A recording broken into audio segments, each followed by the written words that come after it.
manjaalala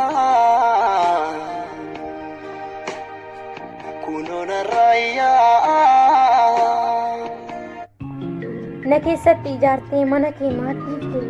anaan du'aaf laattee eessa ga'uuf fiigde si maleen jiraadhu jiru hanga dhumaa an siifan naladhe ireen kiyyasuma naan jechaa hin turree kaleessaaf dheengadda si amanuu kootiif anuu baay'een gadda guyyaa tokkoof illee nagantas hin seene tokko taanan see laga waliin ceene har'a yoo adeemtu anaan madeessitee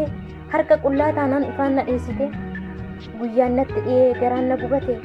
dhibee koonaan beeku nan ormillee hidhate hireekoo ganamaa biqiltuu jaalalaa osoon siin jedhu deemteree nagala garuu onneen koo gubatee waxalamee aadaa hamaa kee hin fedhu toltuu keetan yaada erga deemtee tolee gufuun sin dhayini akkanatti taate ormatti hin ta'ini madaan koonaaf fayya yeroodhaaf qulqulee haqni koo siif gala fagaatus bubbulee